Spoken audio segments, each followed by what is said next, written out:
el Acta en Defensa del Matrimonio, en inglés, The Defense of Marriage Act. Y en el año 1996, el Congreso de los Estados Unidos aprobó una ley que definía el matrimonio como entre un hombre y una mujer. Esa fue la definición que dio el Congreso en una ley federal. Claro, inmediatamente esta ley fue cuestionada por los que aprueban el matrimonio homosexual, el matrimonio gay. Y por lo tanto fue llevado a los diferentes niveles de los tribunales y finalmente terminó en la Corte Suprema, que es la Corte máxima de los Estados Unidos, para que la Corte Suprema decidiera si esta ley era constitucional o no era constitucional. Es interesante notar que el presidente Bill Clinton, quien fue presidente durante 2 periodos en los Estados Unidos, quien es bautista, supuestamente los bautistas son conservadores teológicamente, defendió a capa y espada esta ley en 1996. Él presionó para que el Congreso emitiera y aprobara esta ley definiendo el matrimonio entre un hombre y una mujer. Pero con el cambio de los tiempos, el presidente Clinton ha tenido un cambio también. Y hoy, como ya el matrimonio gay es un asunto mucho más aceptable, él ha dicho que su apoyo de esta ley fue uno de los mayores errores de su presidencia. Y ahora Bill Clinton aprueba el matrimonio entre homosexuales. En aquel tiempo, en 1996, no le convenía apoyar esta ley porque la sociedad de los Estados Unidos estaba todavía en un nivel donde no estaban a favor la mayoría del matrimonio gay. Pero con el transcurso de 1996 hasta el 2013, ya la sociedad americana, como resultado de lo que han hecho los medios de comunicación, el sistema de educación, etcétera, martillando y martillando que este matrimonio es normal, la sociedad había cambiado y por fines políticos el presidente Clinton cambió también su parecer, tuvo una conversión, por así decirlo, y ahora él aprueba el matrimonio entre homosexuales. Esa fue la primera ley que se llevó a la Corte Suprema. La segunda ley es una que se conoce como la Proposición número 8.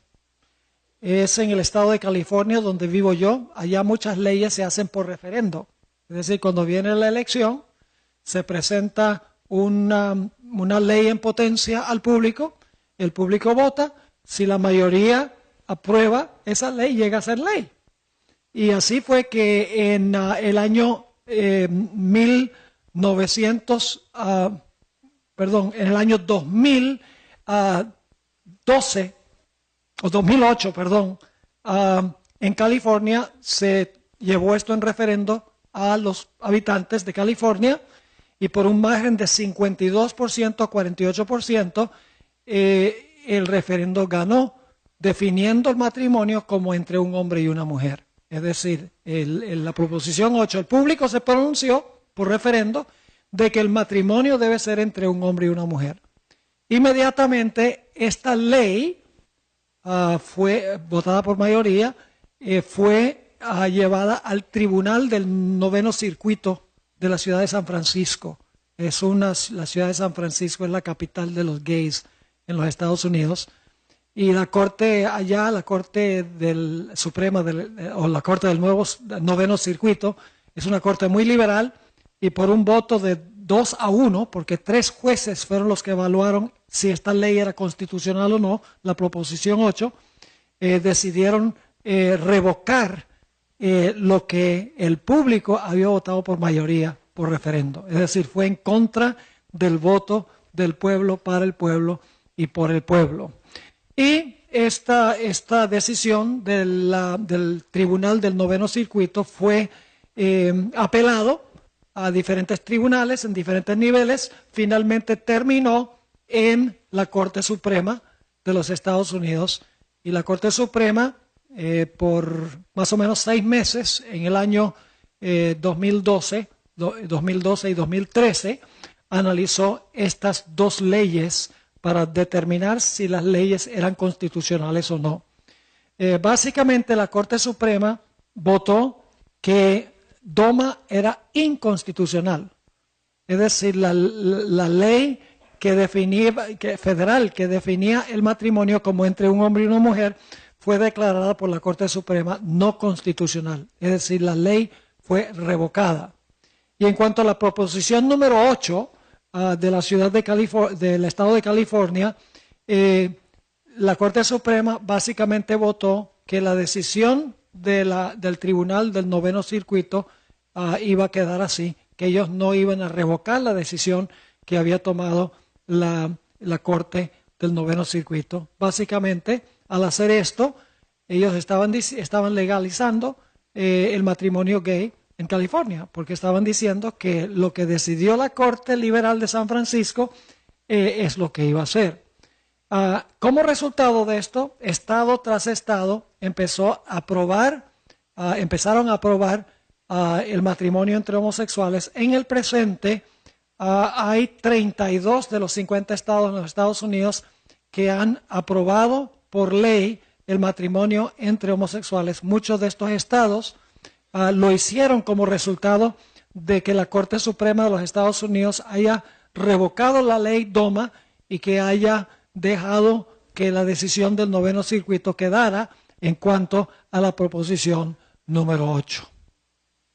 Es interesante, la Corte Suprema votó por líneas filosóficas. La Corte Suprema de los Estados Unidos básicamente tiene 4 jueces liberales, 4 jueces conservadores y una que, dependiendo del caso, a veces vota con los conservadores y a veces vota con los liberales.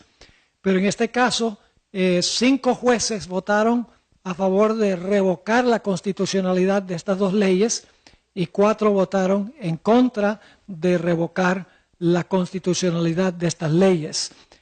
Para aquellos que conocen los nombres de los jueces que votaron a favor de declarar inconstitucionales estas leyes fueron el juez Kennedy, Kagan, Ginsburg, Sotomayor, que es la que está más o menos en el medio, y Breyer.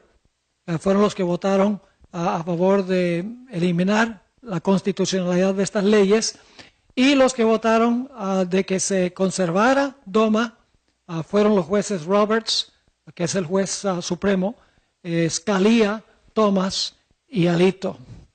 Ahora, la pregunta que surge como resultado de la decisión que tomó la Corte Suprema, y lo interesante es que la Corte Suprema tomó esta decisión el 26 de junio del año pasado, el día de mi cumpleaños. Una fecha que vivirá en la infamia, no por mi cumpleaños, sino por la decisión de la Corte Suprema. Ahora surge esta pregunta. Si la Corte Suprema de los Estados Unidos estuvo dispuesta de declarar inconstitucional la definición que Dios dio al principio del matrimonio, porque eso es lo que está haciendo, redefiniendo el matrimonio, ¿qué nos hace pensar que la misma Corte Suprema no estaría dispuesta de redefinir lo que es el día de reposo? Porque Dios definió ambas cosas en la creación. Si la Corte Suprema redefinió el matrimonio, una institución que Dios ya definió, ¿qué nos hace pensar que la Corte Suprema no actuaría también para redefinir el día de reposo que Dios también definió muy claramente como el séptimo día en la creación? La hermana White nos ha advertido en Testimonios para la Iglesia, tomo 4, página 451, en cuanto al peligro de que los políticos tomen decisiones a base de salvar su puesto, en vez de seguir principios. Dice ella lo siguiente, hablando de la ley dominical, pero se aplica también al otro, porque los jueces que votaron a favor del matrimonio entre homosexuales lo hicieron por las tremendas presiones de la sociedad y los medios de comunicación. Es una presión constante en los Estados Unidos. Los medios de comunicación diciendo esto es normal, cualquier persona que no crea que el matrimonio puede ser sin consideración de género es prejuiciado, es inmisericordia, dicen toda clase de cosas malas de aquellas personas que no aprueban el matrimonio entre homosexuales. Dice la sierva del Señor, Testimonios para la Iglesia, tomo 4, 451, a fin de asegurarse la popularidad y el apoyo, esos son los votos, y el apoyo, los legisladores cederán a la exigencia por una ley dominical. Cederán por salvar su puesto político. Como les estaba mencionando, tristemente, inclusive en nuestra propia iglesia, hay sectores, no generalizados, pero hay sectores a donde están luchando para que la iglesia acepte la idea de matrimonios entre homosexuales. La pregunta clave es, ¿tiene el hombre mortal o aún el Estado el derecho de redefinir lo que Dios ya definió en el principio? No. La definición del matrimonio y el sábado son definiciones de Dios. El Estado no tiene ningún derecho de intervenir para redefinir lo que Dios ha definido. Hemos hablado entonces del ataque de Satanás en contra del matrimonio. Ahora hablemos del ataque de Satanás en contra del sábado, de la segunda institución que Dios estableció. La otra institución creativa que Dios estableció y definió como el séptimo día de la semana ha sido atacada por protestantes y por católicos. Lo han redefinido, no como el séptimo día de la semana, sino que lo han redefinido como el primer día de la semana. Y es interesante que muchas de estas iglesias conservadoras, cuando hablo de conservadoras, profesan creer en la inspiración de la Biblia, profesan creer en los milagros, en lo sobrenatural. Muchos de esos defienden a capa y espada el matrimonio entre un hombre y una mujer, pero al mismo tiempo atacan el sábado y dicen que el día de reposo es el primer día en vez del séptimo día. Es decir, no están dispuestos de redefinir una institución que Dios estableció, pero hacen todo lo posible por redefinir la segunda institución que Dios estableció al puro principio. Ahora, Satanás va a usar dos métodos para tratar de deshacerse del sábado. El primer método lo conocemos muy bien. En el documento que el pastor Sánchez prometió darles cuando ustedes salgan sobre la bestia y el número 666, ahí claramente, aunque yo no lo he leído, pero yo creo que ahí claramente van a encontrar una explicación de cómo Satanás va a tratar de deshacerse del sábado a través de leyes dominicales. Leyes que obliguen a la gente a guardar el domingo, leyes en contra de la observancia del sábado. Eso se encuentra, por ejemplo, en Daniel 7, donde habla del cuerno pequeño. Dice que pensará cambiar los tiempos y la ley. Y en Apocalipsis 13, de lo cual hablaremos Dios mediante mañana, en Apocalipsis 13, dice que la bestia, que es lo mismo que el cuerno pequeño, va a imponer la marca de la bestia. O sea, su marca la va a imponer, y cualquiera que no esté dispuesto de recibir la marca, no podrá comprar ni vender, y finalmente dice que será sentenciado a muerte, según Apocalipsis el capítulo 13. Es decir, el primer método que va a usar Satanás es el método de la persecución, el método de la fuerza. Y nosotros conocemos en realidad ese método que Satanás va a usar, porque siempre hemos hablado de que va a venir una ley dominical opresiva donde los que guardan el sábado van a ser perseguidos. Posiblemente ustedes sepan que hoy en día en la Unión Europea se han unido varios sindicatos laborales, instituciones sociales, negociantes, iglesias protestantes, la Iglesia Católica, para presionar al Parlamento de la Unión Europea para emitir una ley dominical a nivel de toda la Unión Europea. Por varios años han estado presionando todas estas entidades para que se imponga esta ley. Y cuando uno ve el razonamiento por la ley, parece ser loable, porque dicen, mire, la ley es para beneficio de la familia, daría tiempo para el relajamiento personal y para asistir a la iglesia con el fin de recobrar las raíces espirituales en una sociedad materialista a donde se explota al trabajador. Qué loables son esas razones, ¿verdad? Pero saben que a través de la historia no hay una sola ley que haya sido con propósitos civiles que no se haya convertido en poco tiempo en una ley religiosa. Un ejemplo clásico es la ley de Constantino, que se dio en el año 321.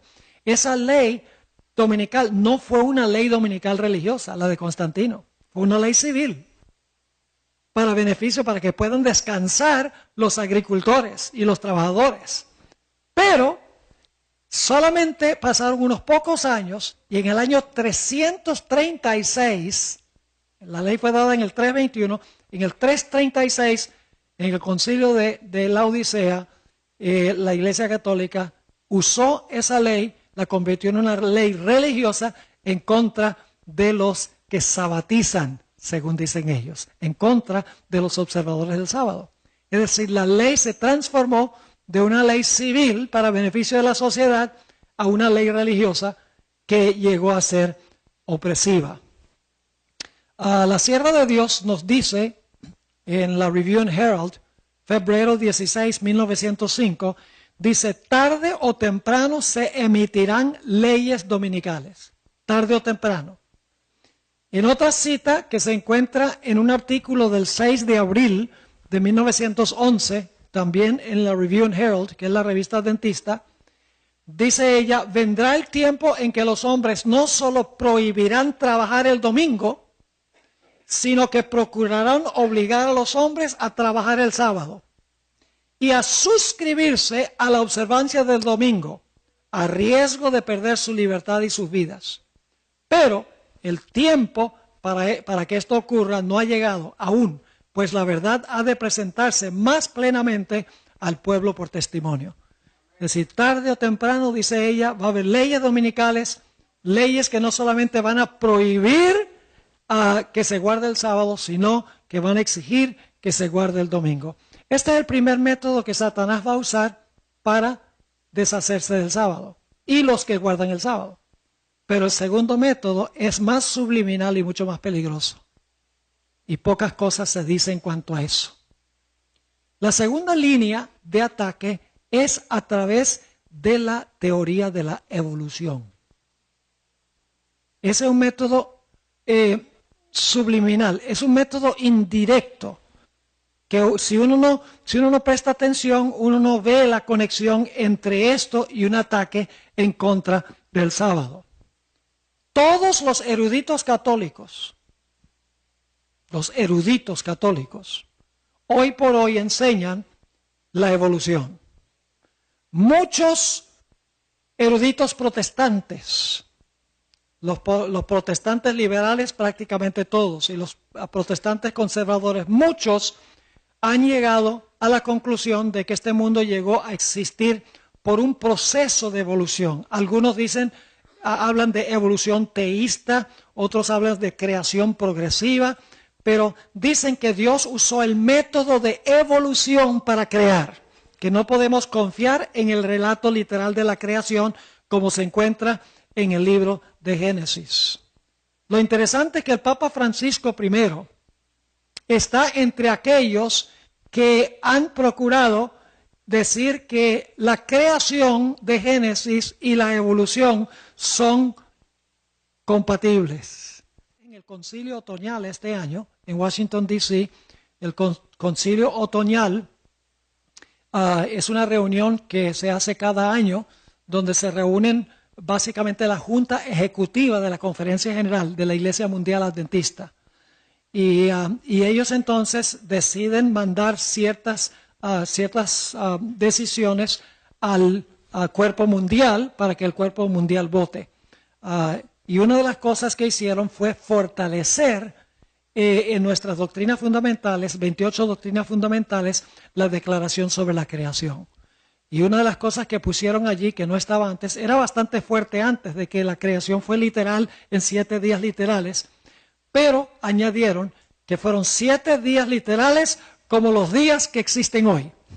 En otras palabras, para que no haya ninguna comprensión errada, fortalecieron la declaración. Y dicho sea de paso, también la Iglesia oficialmente fortaleció la definición del matrimonio. Pusieron allí, en la doctrina fundamental, pusieron que el matrimonio es la unión entre un hombre y una mujer.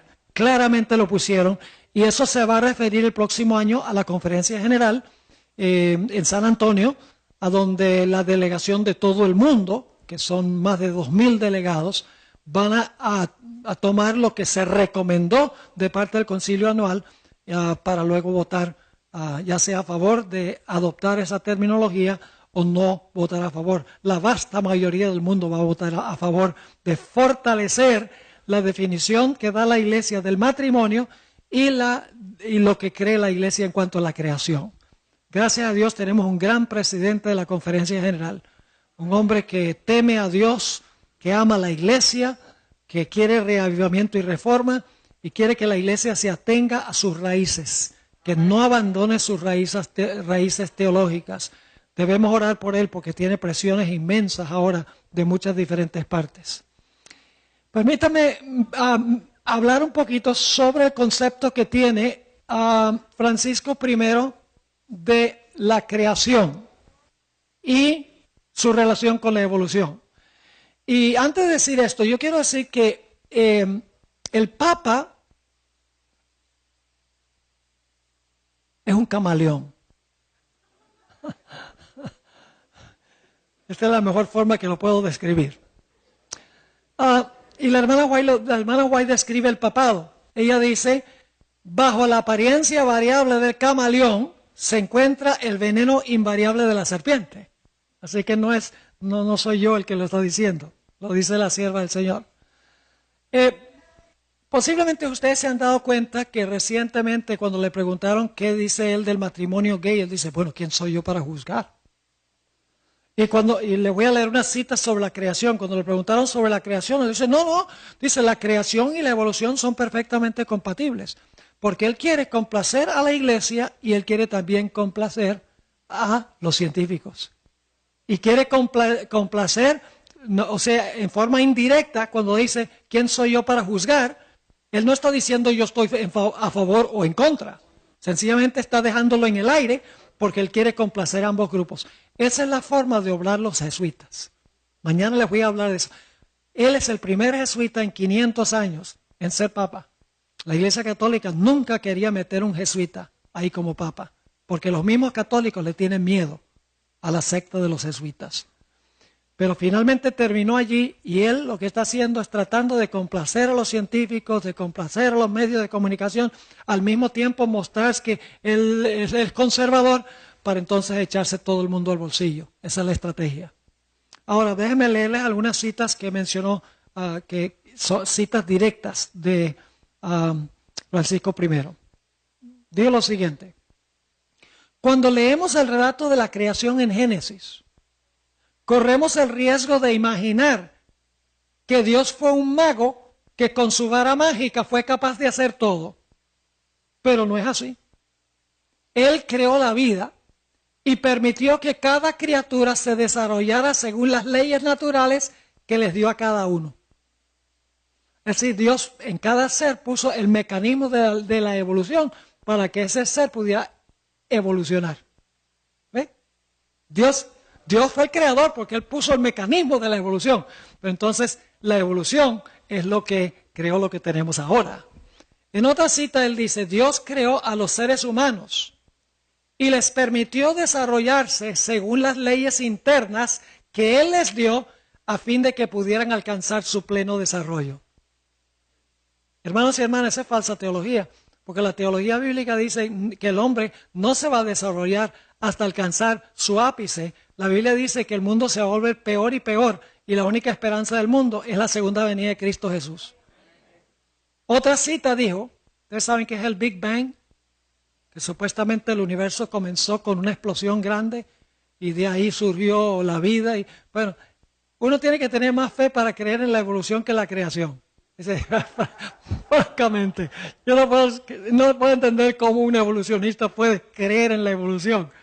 Es ridículo. Dice lo siguiente, el Big Bang que hoy aceptamos como explicación para el origen del mundo, no contradice la intervención de un creador divino, sino que la requiere. Es decir, el Big Bang exige a un creador, porque después de la explosión el creador entonces pone todos los mecanismos para que pueda haber evolución. En otra cita dijo, la evolución en la naturaleza no es incompatible con la noción de la creación, pues la evolución requiere la creación de seres que evolucionan. Y una última, esa es la última cita. Así que para Francisco, la creación, como se relata en Génesis, es una alegoría. No se realizó así como dice el libro de Génesis. Sencillamente quiere darnos el mensaje de que Dios en algún momento comenzó un proceso estableciendo el mecanismo de la evolución y por millones de años se ha realizado la evolución, claro, establecido por Dios. Es decir, Dios estableció un método de creación por evolución. Algunos dicen evolución teísta, creación progresiva, le dan diferentes nombres. Mi Biblia me dice que Dios creó el mundo en 6 días y reposó el séptimo. Y mi Biblia dice que Dios habló y existió. Y yo tengo suficiente fe como para creer lo que Dios dice, sencillamente. La hermana White dice que aquellos individuos que tratan de conciliar y concordar la ciencia con la revelación, dice que han perdido la sencillez de la fe. La fe es un don de Dios. Yo no necesito que alguien que me compruebe usando diferentes argumentos de que Dios fue el creador. Ya para mí eso quedó resuelto hace muchísimo tiempo en mi mente. Yo sencillamente acepto el relato bíblico como cierto, tengo fe de que pasó así y duermo muy bien. No tengo ningún problema. Yo le digo a la gente, bueno, si tú quieres creer que viniste del mono, esa es tu prerrogativa. Pero yo vine de las manos del Creador. Si tú crees que viniste del jardín del zoológico, está bien, pero yo vine del jardín del Edén. Ahora escuchen bien. Las implicaciones de esto son muy serias. Porque si el relato de la creación no pasó como está en Génesis, no hay ninguna base para creer que el matrimonio debe ser entre un hombre y una mujer. Porque eso se basa en la aceptación de un relato literal de la creación. Si la creación no fue como dice Génesis, ¿qué base tenemos para decir que el matrimonio debe ser entre un hombre y una mujer? Aún más serio que eso, si Dios no creó el mundo en 6 días y reposó el séptimo, ¿qué base tenemos para usar el libro de Génesis para decir que el sábado es el día que debemos guardar como día de reposo? Es decir, Satanás, mis hermanos y hermanas, ha hecho lo posible por crear esta teoría de la evolución para descartar el relato de Génesis, para que la gente esté dispuesta a aceptar otra definición del matrimonio y otra definición del día de reposo, porque si lo que relata Génesis no pasó así, no hay base para arguir de que el matrimonio debe ser como lo creó Dios o el sábado debe ser como Dios lo creó. Esa es la forma subliminal e indirecta en que Satanás está obrando. Y lo que Satanás está tratando de hacer es minar la confianza de la gente en la palabra de Dios. En el libro Conflicto de los Siglos 6:13 y 6:14, dice la sierva del Señor, Satanás hace creer al mundo que la Biblia no es más que una ficción, o cuando mucho un libro apropiado para la infancia de la raza, del que se debe hacer poco caso ahora o ponerlo a un lado por anticuado. Y para reemplazar la palabra de Dios, ese mismo Satanás ofrece sus manifestaciones espiritistas. Es decir, trata de llevar a la gente a depender sobre sus emociones, sus sentimientos, sus experiencias subjetivas, porque Satanás puede controlar así a la persona completa y totalmente, porque no hay ninguna norma externa por la cual probar su experiencia para saber si es de Dios o no. Y ese tema lo vamos a tratar Dios mediante pasado mañana. La importancia de las Escrituras en estos últimos días en la crisis final. Ahora, ¿qué va a causar la desintegración de la sociedad? ¿Qué causa la desintegración de una sociedad? Dos cosas. Número uno, la destrucción del matrimonio. Como va el matrimonio, así va la sociedad, el país y el mundo. Así que la primera línea de ataque de Satanás es para desintegrar la sociedad a nivel horizontal, es atacando el matrimonio. Como les mencioné antes, el 41% de los bebés que nacen en los Estados Unidos nacen de madres que no están casadas. Más del 50% de los matrimonios terminan en divorcio y muchos de ellos están separados y no se han divorciado. Y además de eso, muchas veces los hijos son educados mayormente por la televisión, por los juegos de video, por su iPhone, etc. ¿Qué clase de sociedad puede uno esperar cuando los niños no tienen una madre en el hogar que atienda a los niños? Yo quiero decirles, yo admiro mucho a las madres que hacen homeschool para sus hijos. Es una cosa peligrosa mandar a los hijos a las escuelas públicas hoy en día.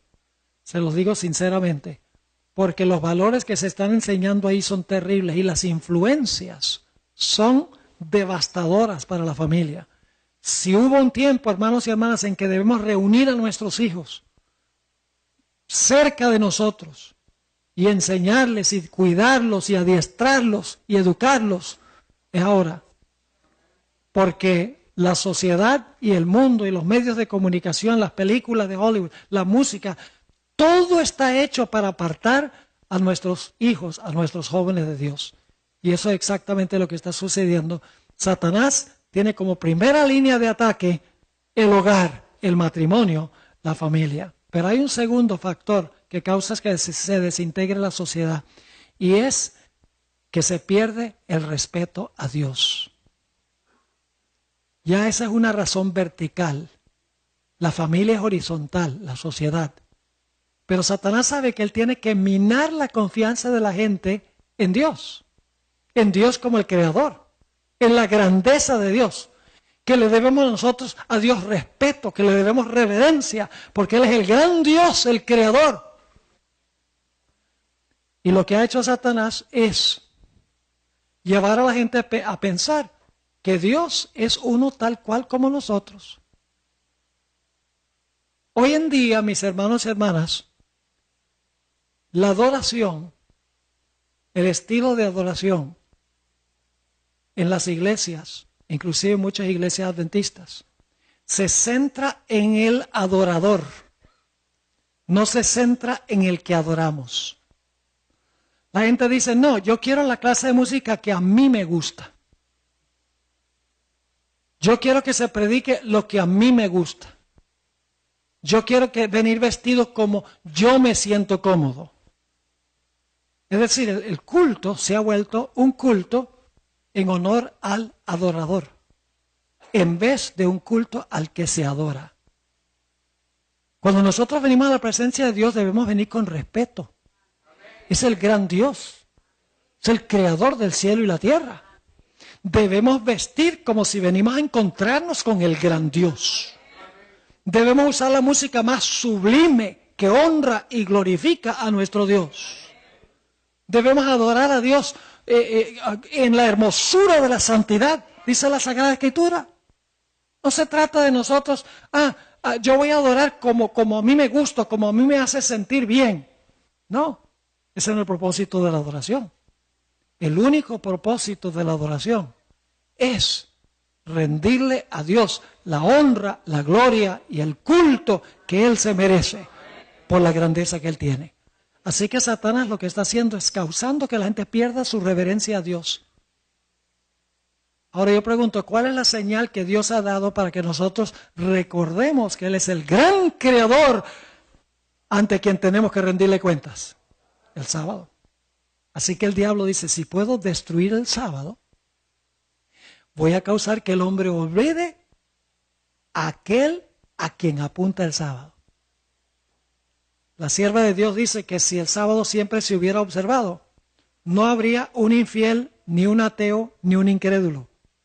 porque siempre recordarían que Dios es el gran Dios, el eterno Dios. Así dice que Satanás tiene un doble ataque. Él dice, yo ataco el matrimonio y destruyo el nivel horizontal de la sociedad, y ataco el sábado y destruyo la relación vertical con Dios, atacando las dos instituciones que Dios hizo en la creación. Ese es el punto de ataque de Satanás. Quiero leerles una cita que conseguimos en el Conflicto de los Siglos, página 649. Y ustedes dirán, wow, ¿será posible que pase esto? Va a pasar. Dice ahí la sierva del Señor, los que honran el sábado de la Biblia serán denunciados como enemigos de la ley y el orden, como quebrantadores de las restricciones morales de la sociedad y por lo tanto causantes de anarquía y corrupción que atraen sobre la tierra los altos juicios de Dios. Sus escrúpulos de conciencia serán presentados como obstinación, terquedad y rebeldía contra la autoridad. Serán acusados de deslealtad hacia el gobierno. Porque cuando el gobierno dé una ley de que todos tienen que guardar el domingo y nosotros digamos que no, se va a acusar de deslealtad al gobierno. ¿Es así o no es así? Ahora escuchen, la Corte Suprema de los Estados Unidos tiene 9 jueces.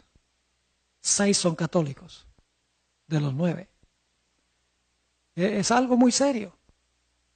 Saben, los Estados Unidos tiene 3 ramos de gobierno. El ejecutivo, que es básicamente el presidente y su gabinete. El legislativo y el judicial. El legislativo redacta las leyes. El ejecutivo hace que se cumplan las leyes. Y el Poder Judicial, la Corte Suprema, interpreta las leyes para decidir si son constitucionales o no. El ramo de gobierno más poderoso en los Estados Unidos es la Corte Suprema. Y les voy a explicar por qué. Yo no sé si ustedes recuerdan la elección del año 2001, cuando no se sabía quién había ganado la elección en los Estados Unidos por un problema que tuvieron en la Florida. ¿Recuerdan las tarjetas con los ponchecitos? Y estuvieron varias semanas así, que lo llevaban a un tribunal o otro tribunal, abogados aquí, abogados allá. Y el caso fue a la Corte Suprema. Y la Corte Suprema dijo, George Bush es presidente de los Estados Unidos. La Corte Suprema eligió al presidente de los Estados Unidos. Así de poder tiene la Corte Suprema de los Estados Unidos. Ahora yo pregunto,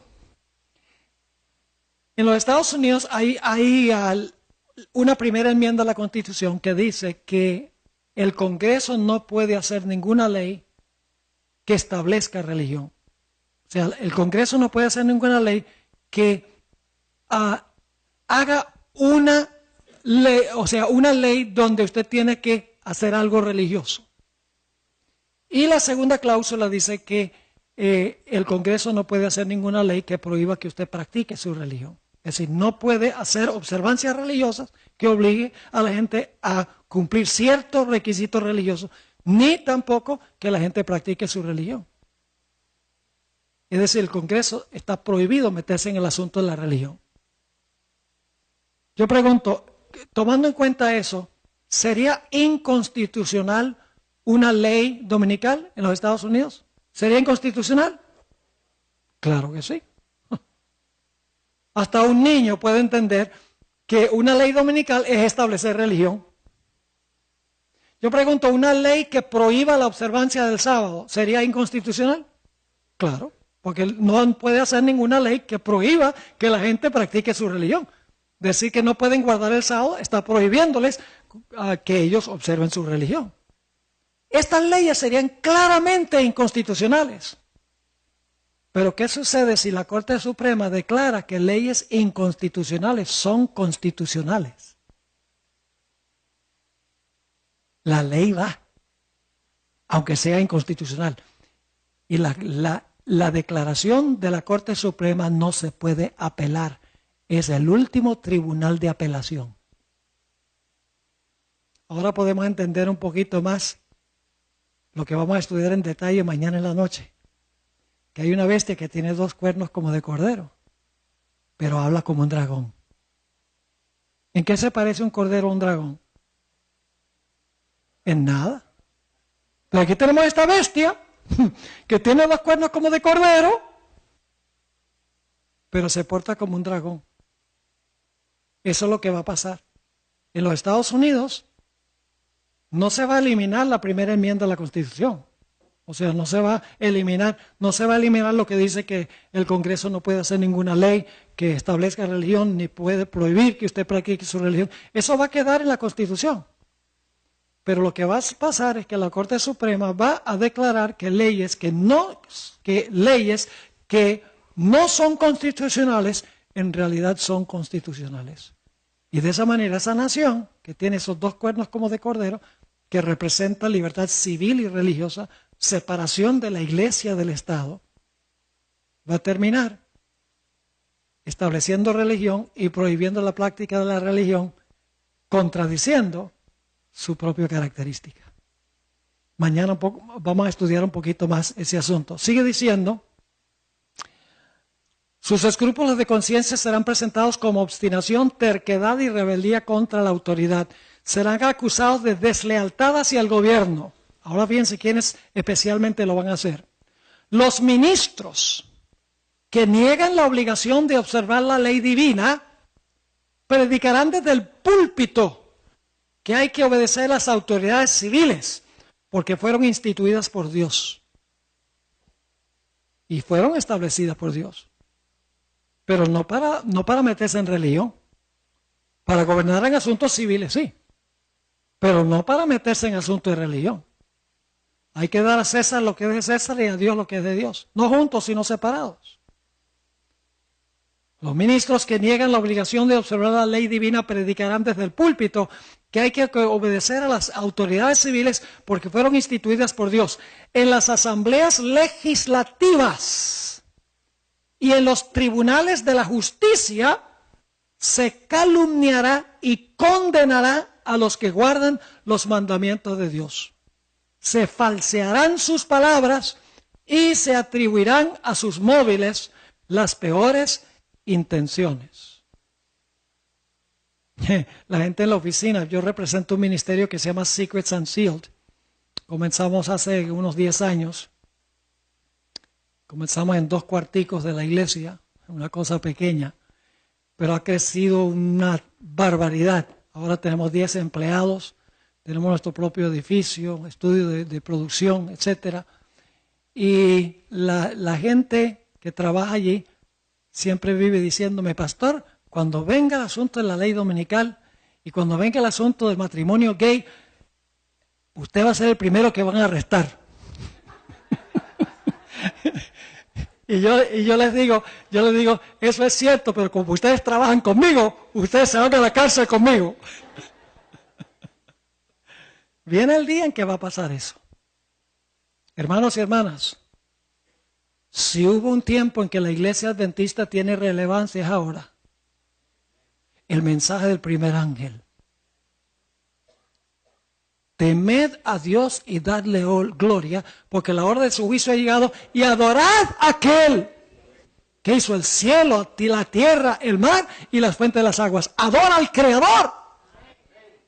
¿Qué mensaje tenemos para el mundo? Nosotros no podemos predicar el mismo mensaje que predican todas las demás iglesias. En un tiempo de crisis como este. Y nada más estamos predicando lo que predican los bautistas y los metodistas y los presbiterianos. Hermanos y hermanas, no. Dios nos ha llamado a proclamar los mensajes de los 3 ángeles.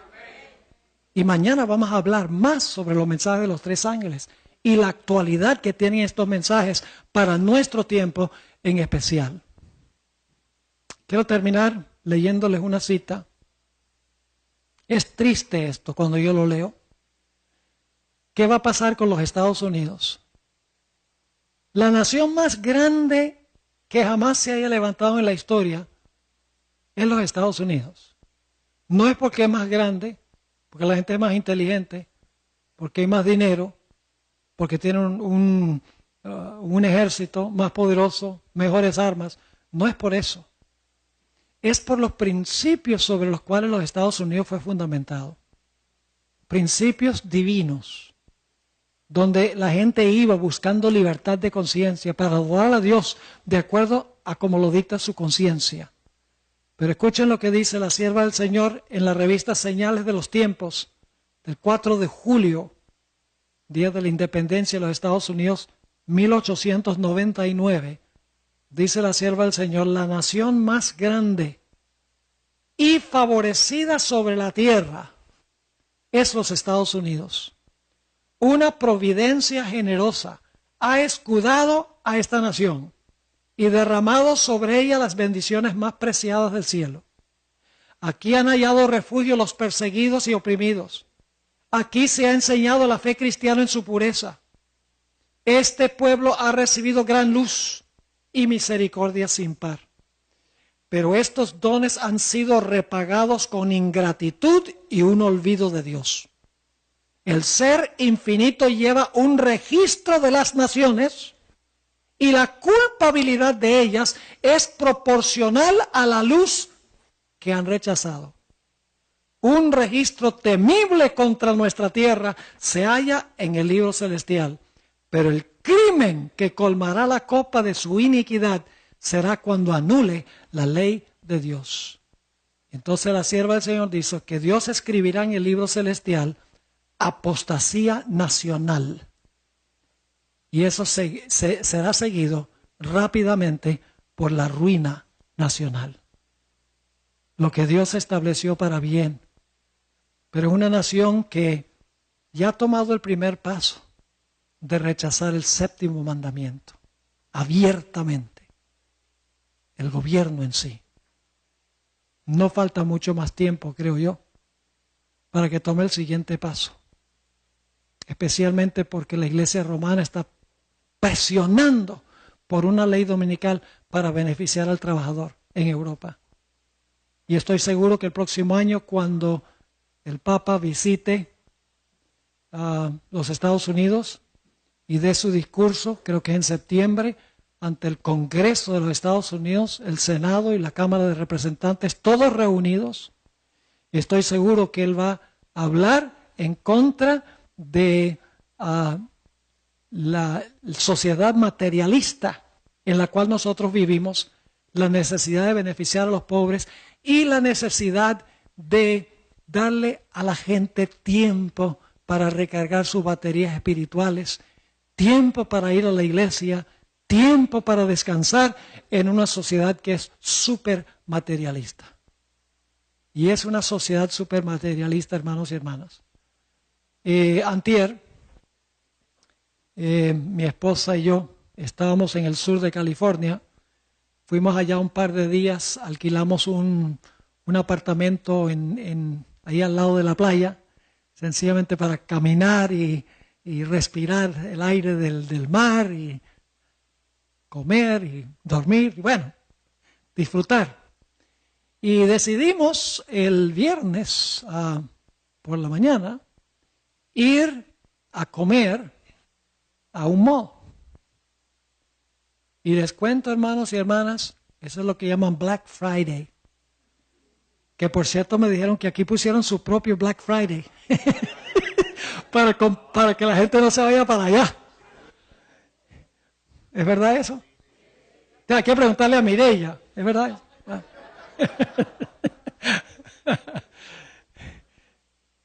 Y miren, hermanos, increíble. No había lugar donde estacionarse. 45 minutos nada más desde la entrada hasta el lugar donde uno podía tal vez empezar a buscar parking. Y no había. Manejé. Finalmente me tocó estacionarme lejísimo. Todo el mundo con el afán de gastar. De comprar lo que no necesitan y gastar lo que no tienen. En una sociedad como esa es que apela una ley dominical. Donde la gente dice ya, suficiente, materialismo, necesitamos regresar a nuestras raíces espirituales. Pero con eso viene el domingo, no el sábado.